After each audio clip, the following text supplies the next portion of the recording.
California under Thanksgiving lockdown, and toilet paper hoarding continues for the second time. Meanwhile, election integrity still is more controversial than John Kerry saving the planet through the National Security Council.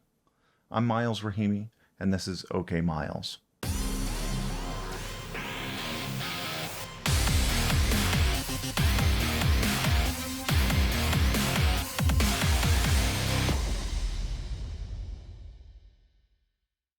It's Thanksgiving this week, and California Governor Gavin Newsom is showing his thanks by restricting all gatherings, public or private.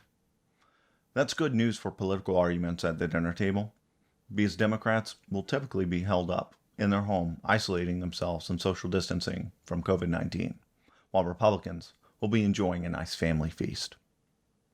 And toilet paper is again being hoarded, as if we didn't learn during the first phase of this pandemic. 90% of toilet paper is produced here in America. The supply lines will remain stable. So congratulations, hoarders. You're playing yourselves. GOP Chairwoman Ronna McDaniel pens a letter alongside GOP Chairwoman of Michigan, Laura Cox, demanding a full audit of Wayne County votes.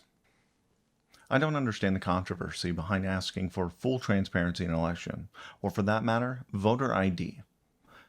We need our IDs to purchase cigarettes or alcohol at a convenience store or grocery store. But somehow the Democrats have bent the narrative to say that inner city black people will be disproportionately targeted for voter suppression, all because we asked for an ID.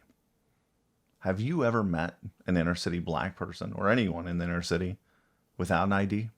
I haven't. And in Philadelphia, 2 political prisoners remain in custody. Navy veteran Joshua Macias and Army veteran Antonio Lamada. Both were charged for violating the Uniform Firearm Act because their Commonwealth of Virginia concealed carry permit is no longer valid in Pennsylvania.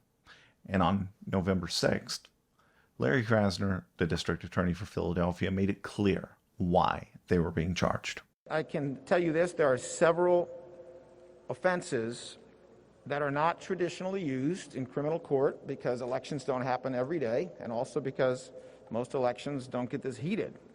Their family originally started a GoFundMe campaign to help raise the legal expenses to secure their release.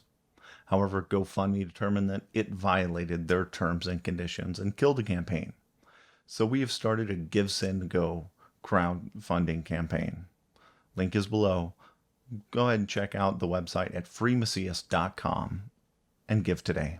Over the weekend, the White House Coronavirus Task Force held a briefing where CDC Director Dr. Robert Redfield explained that we need to follow the data and send our kids back to school. Using the data to make decisions in their communities, particularly as relates to K through 12s and institutes of higher learning. These clearly, the data support that it's really important from a public health perspective, both from the pandemic as well as what you'll hear about in a minute, that these schools stay open. In foreign news, China is comically suggesting that COVID-19 did not in fact start in the Wuhan province of China, but came from Italy. I trust China to tell me where COVID-19 started just as much as I trust them to tell me they're not running concentration camps where they've locked up millions of Uyghur Muslims in their western provinces. While we're on the topic of foreign and comical, former Secretary of State John Kerry was selected to be climate czar by former Vice President Joe Biden if elected. As climate czar, he will serve on the National Security Council, the first climate individual ever to do so. That wraps up this installment of OK Miles.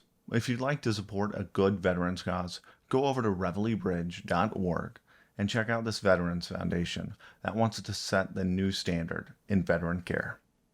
I'm Miles Rahimi. I'll see you tomorrow.